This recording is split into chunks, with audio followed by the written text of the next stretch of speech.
اور پھر خاص طور پر انسان رزق کے لیے دعائیں کرتا رہے، کیونکہ سارے خزانے تو اللہ کے پاس ہیں، وہ جب جس کو جتنا چاہے عطا کر سکتا ہے۔ اس کے لیے نبی صلی اللہ علیہ وسلم کی سکھائی ہوئی مسنون دعائیں بہت ہی بہترین ہیں۔ نبی صلی اللہ علیہ وسلم ہر روز صبح فجر کی نماز کے بعد یہ دعا پڑھتے تھے، اللہم انی اسألک علما نافعا ورزقا طیبا وعملا متقبلا۔ اے اللہ،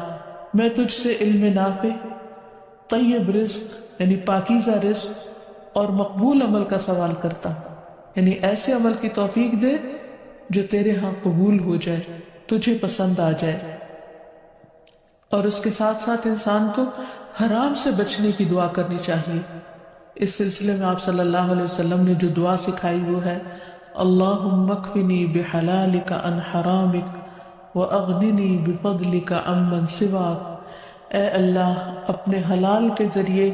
حرام سے میری کفایت فرما، یعنی مجھے اتنا حلال دے کہ مجھے حرام کی ضرورت ہی نہ رہے، اور اپنی مہربانی سے مجھے اپنے علاوہ ہر ایک سے بے نیاز کر دے، یعنی مجھے انسانوں کا محتاج نہ کر، کسی اور کا محتاج نہ کر، صرف اپنے خزانوں سے عطا فرما۔ پھر اسی طرح خاص طور پر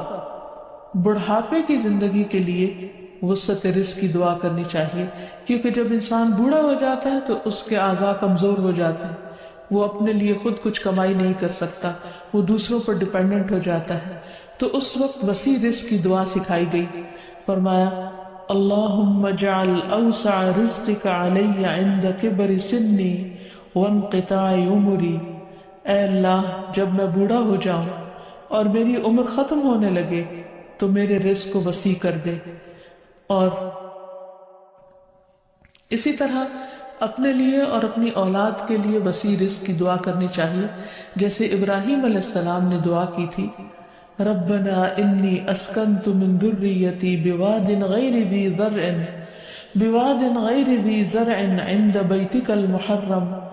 ربنا لیقیموا الصلاة فاجعل افئدة من الناس تهوی الیہم وارزقہم من الثمرات لعلہم یشکرون۔ اے ہمارے رب، بے شک میں نے اپنی کچھ اولاد کو اس وادی میں آباد کیا جو کسی کھیتی والی نہیں، تیری حرمت والے گھر کے پاس، اے ہمارے رب، تاکہ وہ نماز قائم کریں،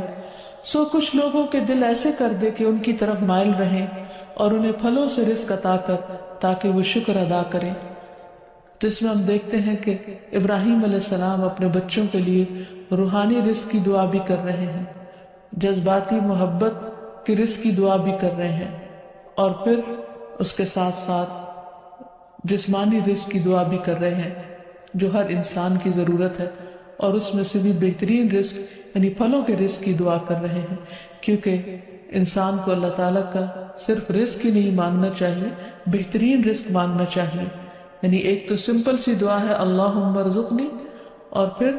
ورزقنا وانت خیر الرازقین، جو سورۃ المائدہ میں اللہ تعالیٰ نے دعا سکھائی ہے، اور ہمیں رزق دے اور تو سب رزق دینے والوں میں سے بہترین ہے۔